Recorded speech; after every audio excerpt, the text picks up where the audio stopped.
लिखिए, प्रश्न लिखिए।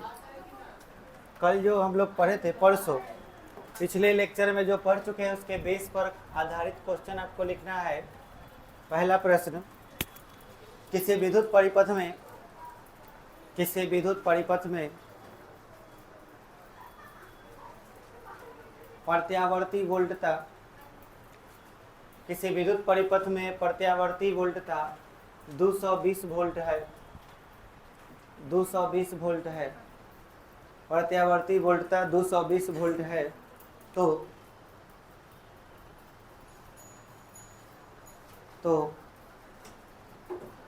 वोल्टेज का शिखर मान ज्ञात करें। वोल्टेज का शिखर मान ज्ञात करें। वोल्टेज का शिखर मान ज्ञात करें। वोल्टेज का शिखर मान ज्ञात करें। देखिए, ध्यान देंगे, जब किसी विद्युत परिपथ में विद्युत धारा प्रवाहित होता है, जैसे कि ये पंखा चल रहा है, बल्ब जल रहा है, इसमें जो भी बिजली है, इसमें धारा और साथ में वोल्टेज, ये दो किस्म का होता है। एक IRMS और दूसरा I0। I0 इसका शिखर मान होता है और IRMS जो इसमें प्रवाहित हो रही है, जो एक चक्र में हम लोग पता किए थे। और IRMS के लिए जो वोल्टेज होता है उसे क्या बोलते हैं? VRMS, या फिर इसी को ERMS बोलते हैं। और इसका जो शिखर मान होता है उसे क्या बोलते हैं? E0 या V0 बोलते हैं। अब क्वेश्चन में जो बोला है उस पर बात करते हैं। क्वेश्चन में क्या कहा है? क्वेश्चन में कहा है कि किसी विद्युत परिपथ में प्रत्यावर्ती वोल्टता कितना है? 220। अब सोचिए, इसमें प्रत्यावर्ती वोल्टता बोल दिया, यानी इसमें जो धारा है वो RMS वैल्यू है कि नॉट वाला वैल्यू है? शिखर मान है, RMS वैल्यू है। समझ में कुछ नहीं कहे तो समझ लो कौन सा वैल्यू हो गया? RMS। तो ये किसका वैल्यू हो गया? VRMS चाहे ERMS, तो ERMS इतना हो गया। और हम लोगों ने पढ़ा था ERMS बराबर होता है E0 बटा √2। अब हमको इसमें मान रख देना है 220 इसका वैल्यू, और बराबर में है E0 बटा √2। अब आपको देखिए, प्रत्यावर्ती वोल्टता का शिखर मान पूछा है, तो क्रॉस गुना करिए, बताइए E0 बराबर 220 √2 वोल्ट आ जाएगा। बोलिए, इसमें किसी को दिक्कत? क्लियर है एकदम? चलिए अब बनाइए, तो इसको नोट कर लीजिए, फिर अगला क्वेश्चन सॉल्व कीजिए। क्वेश्चन तो बोल दिए ना, नोट कीजिए। अगला क्वेश्चन लिखिएगा, बोलें। अगला प्रश्न लिखेंगे, जल्दी से इसको नोट कीजिए और अगला प्रश्न लिखिए।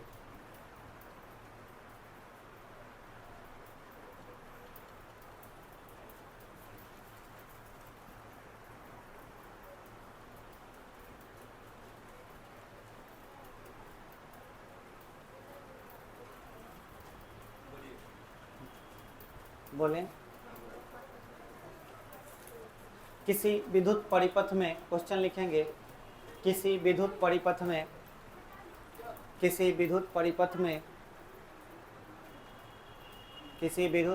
में प्रत्यावर्ती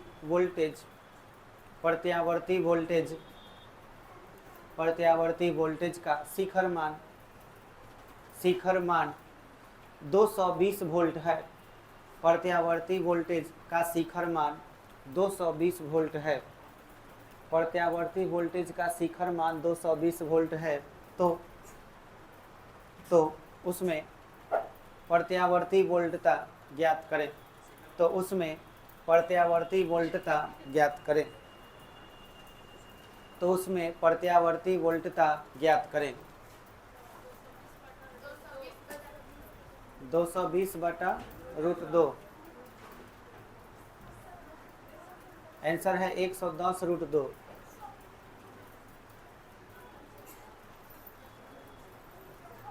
एक ही बात हुआ। देखिए सभी बहादुर, देखें, बोलिए किसका मान दे दिया, बताएंगे जरा। शिखर मान दिया हुआ है। शिखर मान को हम E0 बोलते हैं। E0 कितना दे दिया? 220 वोल्ट। अब आपको बोल रहा है कि इसमें प्रत्यावर्ती वोल्टता कितना है, तब कुछ नहीं बोले तो समझ लेना क्या है? RMS। तब ERMS निकालना है तो फॉर्मूला है E0 बटा में √2। E0 कितना है? 220। बाटा √2। अब इसका परमेकरण करोगे ऊपर नीचे, तो 220 √2 आप बाटा में 2 काटोगे तो कितना होगा 110। लेकिन इतना काम नहीं करना है, आप ध्यान दीजिए क्या कीजिएगा। 220/√2 लिखा है ना, तब पहले 2 से इसको काट दीजिए, कितना हो गया 110। आप बगल में √2 लगा दीजिए, बुझा गया।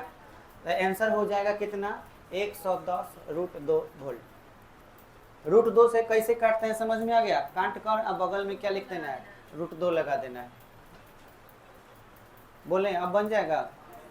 लिखिए क्वेश्चन, लिखिए क्वेश्चन नंबर 3।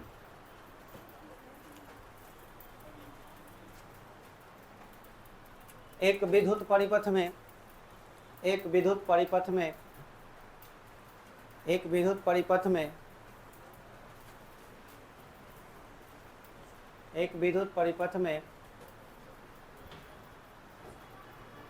प्रत्यावर्ती वोल्टता का आयाम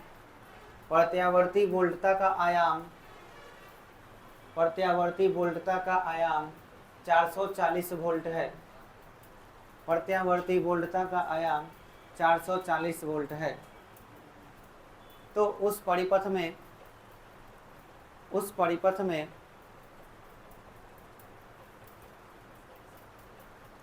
प्रत्यावर्ती वोल्टता का वर्ग माध्य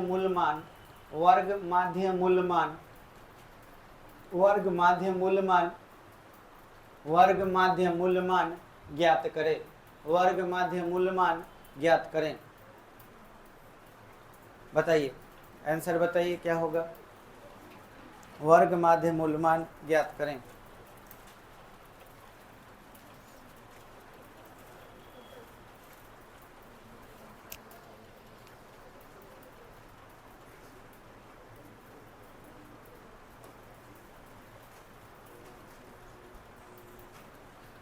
थोड़ा सा हिंट्स ले लीजिए। आयाम बोला है ना, आयाम का मतलब होता है शिखर मान। आयाम बोलने का मतलब शिखर मान।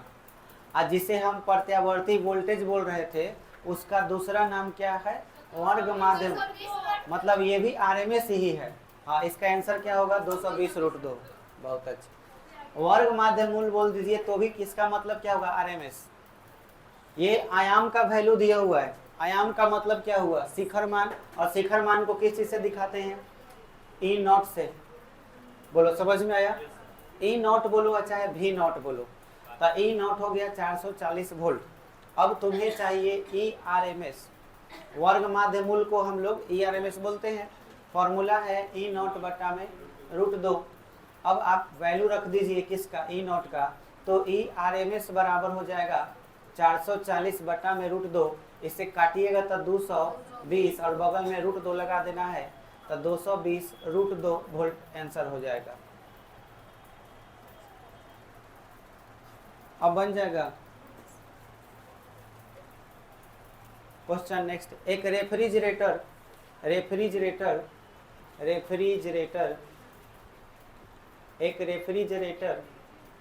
मतलब फ्रिज लिख सकते हो ब्रैकेट फ्रिज। एक रेफ्रिजरेटर में प्रत्यावर्ती वोल्टता 110 वोल्ट है। 110 वोल्ट है तो 110 वोल्ट है तो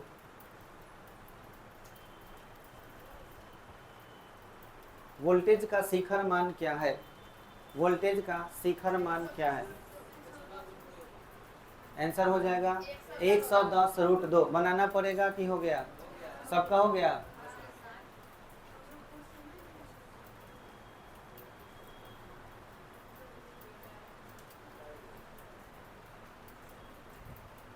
ERMS बराबर E0/√2। किसका मान दिया हुआ है ERMS दिया है 110। E0/√2 क्रॉस गुना कीजिए तो E0 बराबर 110 √2 वोल्ट आंसर हो गया। नेक्स्ट क्वेश्चन लिखिए।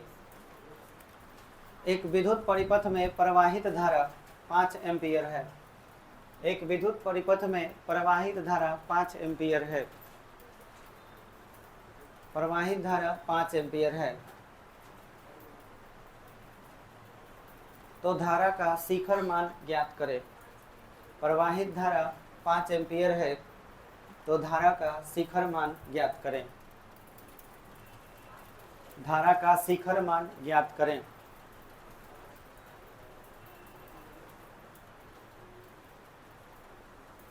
धारा का शिखर मान ज्ञात करें। जहां ई है खाली वहां क्या आ जाएगा, आई, सब चीज वही रहेगा। आंसर 5√2। तो आई आर एम एस बराबर फॉर्मूला क्या हो जाएगा, आई नॉट बटा √2। शिखर मान बोलो किसको कहते हैं, आई नॉट को क्या बोलते हैं, शिखर मान बोलते हैं। अब बताइए आई आर एम एस और आई नॉट में किसका मान दिया हुआ है, आई आर एम एस का मान कितना है, 5 एम्पियर। तो 5 बराबर आई नॉट बटा √2, तिरछा गुना कीजिएगा तो आई नॉट बराबर 5√2 एम्पियर आंसर हो गया। एक और क्वेश्चन लिखिए।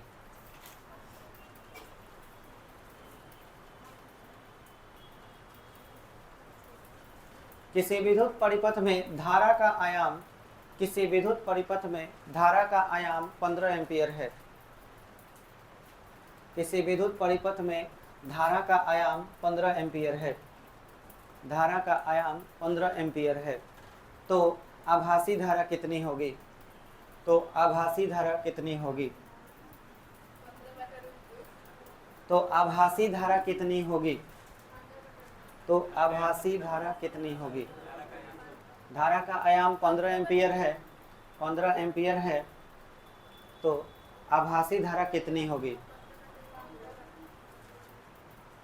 आंसर बताइए। आभासी धारा किसका नाम है, आरएमएस को ही कहते हैं। हाँ मतलब 7.5√2 आंसर होगा। देखिए आभासी धारा निकालना है मतलब आईआरएमएस निकालना है, जिसका फॉर्मूला है आई नॉट बटा में √2। आयाम का मतलब आई नॉट हो गया, इसी को हम लोग क्या बोलते हैं, आयाम भी बोलते हैं, ठीक है।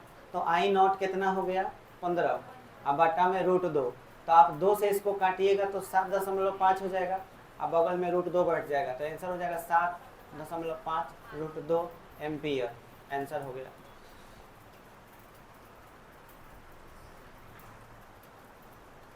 हो गया। चलिए अब आगे की पढ़ाई का स्तर और ज़्यादा कठिन होगा, इसलिए अब जो चीज़ें हम आपको समझाने वाले हैं ध्यान से समझिएगा। थोड़ा सा भी इधर उधर हुआ कुछ नहीं बुझाएगा। तो अब ध्यान से आगे की चीज़ों को समझेंगे। यही अध्याय एक कठिन अध्याय माना जाता है। इस अध्याय को सभी लोगों को समझना आसान बात नहीं होता है।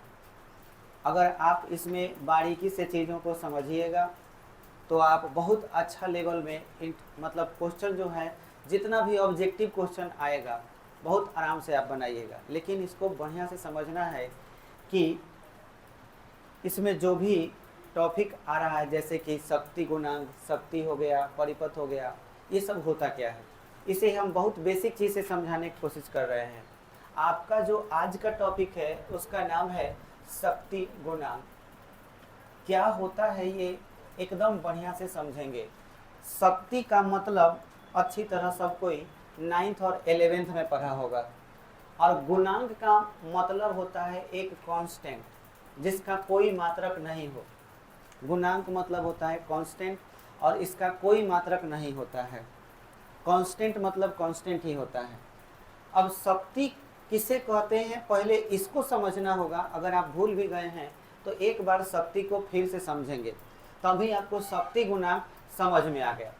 तो अब आइए समझते हैं कि शक्ति गुणांक क्या होता है।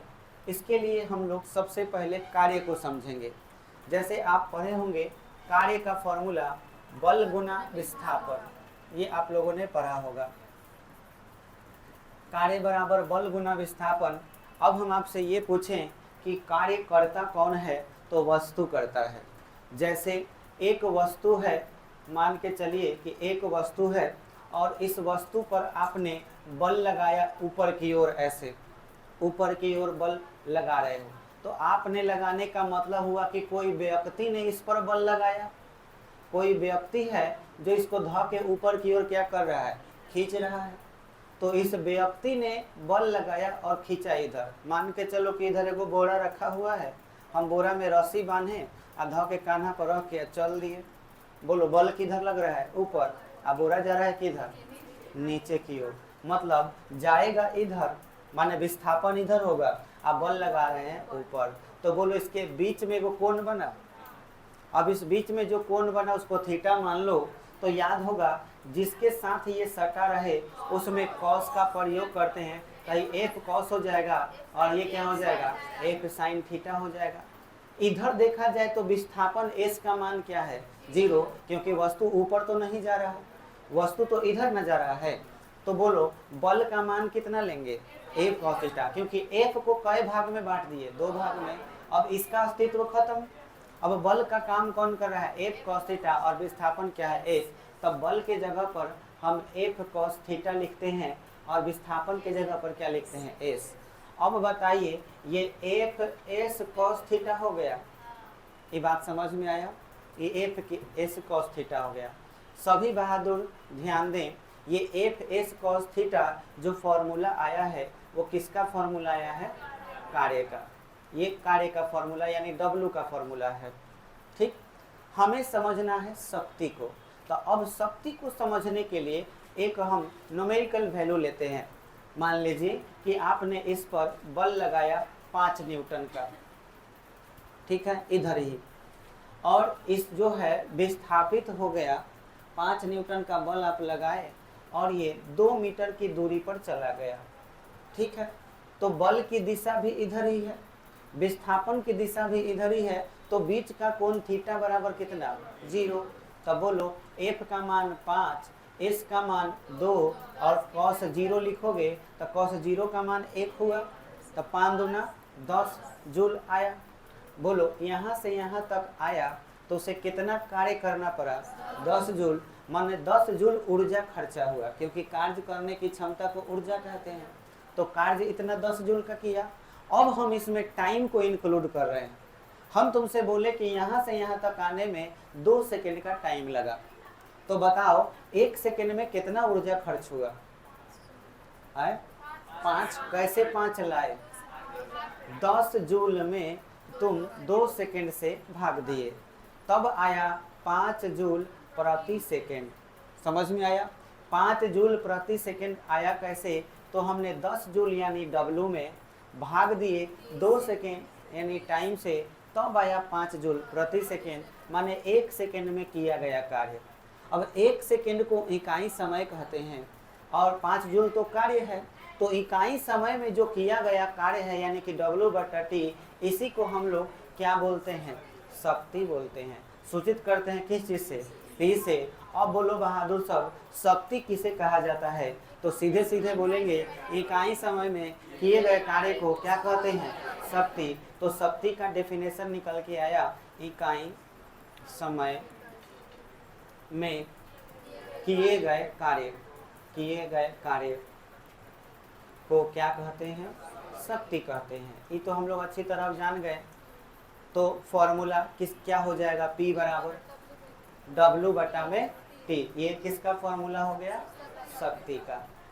ठीक है, अब आगे समझते हैं। W का मान ऊपर दिया हुआ है कितना? Fs cos theta. तो बोलो पावर का फॉर्मूला अब क्या होगा? Fs cos थीटा अब बटा में T होगा कि नहीं?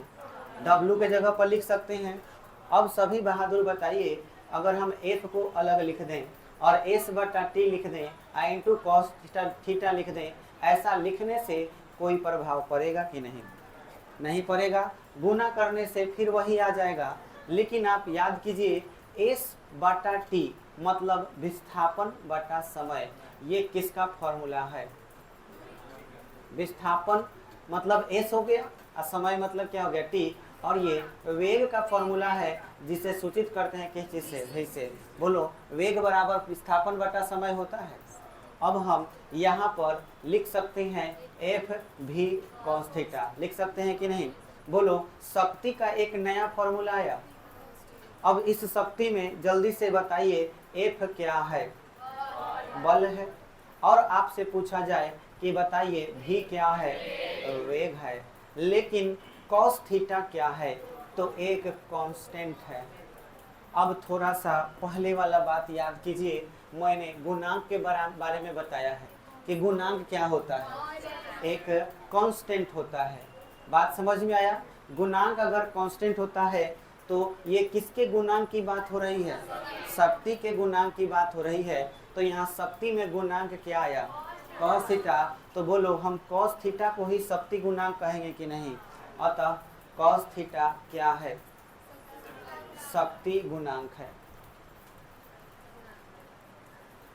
ये क्लास 9th और 11th की बात हो रही थी, उसमें कॉस थीटा शक्ति गुणांक होता है क्योंकि शक्ति के गुणांक में आया है। बल और वेग आप तो अच्छी तरह समझ ही रहे हो, लेकिन कॉस थीटा शक्ति गुणांक हो गया। अब थोड़ा सा फिर से समझते हैं। आपका यहाँ वस्तु था, बल F इधर था और विस्थापन S इधर था। जब आप इसमें टाइम जोड़ देते हैं तो यही S की जो दिशा होती है वही दिशा किसकी हो जाती है? वेग की। और यहाँ बीच में थीटा कोण बनता है। अब सभी बहादुर थोड़ा सा प्रैक्टिकल समझेंगे, प्रैक्टिकली समझने का कोशिश कीजिएगा। मान लीजिए कि इस पुस्तक को अगर हम ऐसे ऊपर बल लगा रहे हैं, फिर तिरछा बल लगा रहे हैं, इसको ऐसे समझिए। मान लीजिए हमारे पास ये धागा हो गया और इस तरह से खींच रहे हैं, ठीक है, ऊपर की तरफ। तो बताइए कितना का एंगल हुआ? 90 डिग्री का। अब 90 से कम हो गया और ये 0। अगर हम इधर बल लगाते हैं तो S भी इधर, F भी इधर, दोनों एक ही तरफ। और S और V, S छोड़ो, S की जगह पर V बोल सकते हो। S मतलब तो विस्थापन होता है, हम वेग की बात कर रहे हैं। तो V भी इधर होगा और F भी अगर इधर होगा तो एंगल 0 पर सबसे ज़्यादा कार्य होगा। क्यों? क्योंकि cos 0 का मान 1 होता है, लेकिन अगर तुम cos 90 का मान सोचो तो 0 होता है, तो 90 पर कार्य ही नहीं होगा। समझ में आया? अगर तुम जैसे जैसे नीचे कोण के मान को कम करोगे, कार्य का मान क्या होता जाएगा? बढ़ता जाएगा। और सबसे ज़्यादा कार्य कितना एंगल पर होगा? 0। तो बोलो इस शक्ति का मान इस गुणांक पर निर्भर किया कि नहीं किया? गुणांक का मान सबसे ज़्यादा 1 होगा। समझ में आया? और वो कितना एंगल पर होगा? 0 पर होगा, इसीलिए ये शक्ति गुणांक है। लेकिन ये तो क्लास 11th की बात हो गई। हम लोग तो अभी 12 में इलेक्ट्रिसिटी पढ़ रहे थे, तो हमने अभी अभी फिगर में दिखाया था कि कार्य कौन करता है, तो एक व्यक्ति या एक वस्तु कार्य करता है, यही ना बोले हैं। लेकिन इलेक्ट्रिसिटी की बात अलग है। इलेक्ट्रिक में जब आप आ जाइएगा तो फॉर्मूला तो यही रहेगा, फॉर्मूला यही रहेगा, विद्युत शक्ति हो जाएगा। नाम क्या हो जाएगा? विद्युत शक्ति। पहले केवल शक्ति था, अब इसका नाम क्या हो गया? विद्युत शक्ति। लेकिन फॉर्मूला वही रहेगा, W/T, फॉर्मूला वही रहा। बस सवाल यह है कि यहाँ कार्य कौन करेगा? ये पंखा कौन चला रहा है? बिजली। धारा, धारा कैसे बहती है? धारा कैसे बहती है? इलेक्ट्रॉन के कारण। इलेक्ट्रॉन पे क्या पाया जाता है? आवेश पाया जाता है। तो बोलो कार्य यहाँ इंसान नहीं, कौन कर रहा है? आवेश कर रहा है। समझ में आया? और आवेश द्वारा किए गए कार्य को विभव कहते हैं। याद करो, विभव V बराबर W/Q होता है कि नहीं? पहले इंसान कार्य करते थे, तब हम formula FV cos theta use करते थे। अब हमें ये जानना है कि अगर आवेश कार्य करेगा तो फॉर्मूला क्या होगा और क्या उसमें भी शक्ति गुणांक पाया जाएगा। हमें मेन पढ़ाई उसी की करनी है, क्योंकि हम इलेक्ट्रिसिटी पढ़ रहे हैं, तो हमें शक्ति गुणांक अगर जानना है तो इलेक्ट्रिसिटी में जानना होगा। वो तो पहले की बात थी। अब यहाँ समझिएगा, V बराबर W/Q होता है, तो W बराबर क्या होगा? VQ हो जाएगा। समझ में आया? अब हम इसी चीज को किस में रखेंगे? जैसे हमने यहाँ रखा था, देखो W के जगह पे ये रखा गया था ना, वैसे ही रखेंगे। लेकिन इसमें W का भरपूर फॉर्मूला होता है, एक से एक फॉर्मूला होता है W के लिए। तो आपने अपने पूरे जीवन काल में जितना भी W का फॉर्मूला पढ़ा है उस पर थोड़ा सा ध्यान देंगे। आइए, क्योंकि पावर में रखने से पहले हम लोग सारे W के फॉर्मूलों के बारे में सोचेंगे। बताइए इलेक्ट्रिसिटी में W का सबसे पहला फॉर्मूला आपका क्या है? VQ, क्योंकि आवेश द्वारा किया गया कार्य है। याद कीजिए, एक जमाने में मैंने Q बराबर NE फॉर्मूला पढ़ाया होगा, याद आया? तो बताइए W का एक और नया फॉर्मूला क्या हो जाएगा, VNE हो जाएगा Q के जगह पर। यही नहीं, अभी और भी चीजें बताई हैं हमने आपको। Q का कोई और फॉर्मूला आपने अपने जीवन में पढ़ा है? मैं पहले भी बोल चुका हूं, इसके बाद अब जीवन सरल नहीं होगा, इतना आसान नहीं है। Q बराबर IT फॉर्मूला पढ़े हो Q बराबर IT। तो Q बराबर हम यहाँ और क्या लिख सकते थे, तब V इंटू IT, एक और नया फॉर्मूला मिला। तो पावर के अनेक फॉर्मूला और कितने फॉर्मूले हो सकते हैं वो सब हमें यहाँ सोचना है, क्योंकि सवाल कहाँ से उठा के पूछेगा पता ही नहीं। समझ में आया? इसलिए सब जानना जरूरी है। कुछ और सोचिए कि इसमें क्या और बदलाव किया जा सकता है। तो क्या आपने जीवन में ओम का नाम सुना है, ओम के बारे में, कि V बराबर IR होता है? तो हम बदलाव कहाँ कर सकते हैं, V के जगह पर। तो यहाँ देखिए W बराबर V के जगह पर अगर आप IR लिख देते हो तो यहाँ पहले से IT है, तो चौथा नंबर फॉर्मूला W बराबर I स्क्वायर RT हो जाएगा। समझ में आया? अच्छा, क्या प्रतिरोध का भी तो हो सकता है, बिल्कुल। तो हम यहाँ पर R बराबर V बटा I भी तो लिख सकते हैं। अगर हम R बराबर V बटा I यहाँ पे लिखते हैं तो एक नया फॉर्मूला निकल के आएगा, W बराबर I स्क्वायर, और R के जगह पे क्या लिखिएगा, V बटा I, और यहाँ पहले से क्या है T, तो I से I हो जाएगा, तो VIT, घुमा फिरा के फिर वहीं आ गए, है कि नहीं? तो घुमा फिरा कर वहाँ नहीं आना है, कुछ नया सोचना है। तो हम यहाँ कुछ और नया सोचेंगे, और यहाँ जैसे R बराबर रख रहे थे वैसे I बराबर भी तो रख सकते थे, I बराबर V बटा R। घूम फिर करके वहीं पे आएंगे तो देखते हैं, पहले रख के देखते हैं। I के जगह पे रखेंगे तो V स्क्वायर बटा में R स्क्वायर, बोलिए होगा, V बटा R यहाँ रखिएगा, V स्क्वायर बटा R स्क्वायर, आई टू बगल में क्या है RT, तो R से ये पावर कट गया, ये रहा एक नया फॉर्मूला V स्क्वायर T बटा में R। घूम फिर करके वहाँ तो नहीं आए हैं अब फिर, ये पांचवा फॉर्मूला हो गया। समझ में आया? तो इस तरह से आपके 5 जो है बहुत फेमस फॉर्मूले होते हैं, और ये फॉर्मूले किसके हैं, W के, पर हमें तो शक्ति गुणांक पढ़ना था। तो W के ये जो बेहतरीन फॉर्मूले हैं, इस फॉर्मूलों को हम शक्ति में प्रयोग करने वाले हैं। तो फाइनली शक्ति का क्या फॉर्मूला आने वाला है बताइएगा। शक्ति यानी कि विद्युत शक्ति, P का सबसे पहला फॉर्मूला तो खुद W/T है, एक खुद अपने आप में ये पहला फॉर्मूला है W/T। दूसरा, W के जगह पर आप पहले क्या रख सकते हो, VQ, तो बोलो पावर का एक नया फॉर्मूला VQ बटा में T हो जाएगा। तीसरा फॉर्मूला P बराबर, बोलिए क्या लिखेंगे,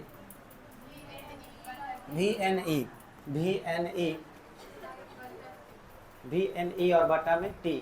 चौथा फॉर्मूला क्या होगा, P बराबर W के जगह पे और क्या रखिएगा, VIT और बटा में T से T कैंसिल, P बराबर क्या आ जाएगा, VI। ये बहुत ही महत्वपूर्ण फॉर्मूला है, वेरी वेरी इंपॉर्टेंट, क्योंकि इस चैप्टर में इसका बहुत ज़्यादा यूज होने वाला है। तो आपको ये फॉर्मूला अच्छे से याद रखना है, ये एग्जाम में भी आता है और इसका यूज भी बहुत ज़्यादा है। इसके बाद भी जो फॉर्मूले आने वाले 3 फॉर्मूले इसमें जो सबसे बेहतरीन है, जो ज़्यादा यूज होते हैं। आइए अगला formula I square RT use कीजिए। तो I स्क्वायर RT बटा में T से T कैंसिल हो जाएगा, तो हाँ, तो ये P बराबर क्या हो जाएगा, I स्क्वायर R। ये भी बहुत ही महत्वपूर्ण फॉर्मूला है। 5 लास्ट फॉर्मूला एक और, P बराबर W के जगह पे क्या पुट कीजिएगा, V स्क्वायर T बटा में R, V स्क्वायर T बटा में R, और यहाँ पहले से T था तो T कैंसिल, तो पावर का फॉर्मूला V स्क्वायर बटा, ये बहुत बार पूछा जाने वाला फॉर्मूला है, वेरी वेरी इंपॉर्टेंट। तो फाइनली हम लोगों ने पावर के बहुत सारे फॉर्मूले जाने, लेकिन अभी भी हम लोग का एक चीज़ बाकी है, वो है शक्ति गुणांक, कि इलेक्ट्रिसिटी में शक्ति गुणांक क्या होता है। तो पहले आप इतना नोट कर लीजिए, समय बचता है तो देखते हैं।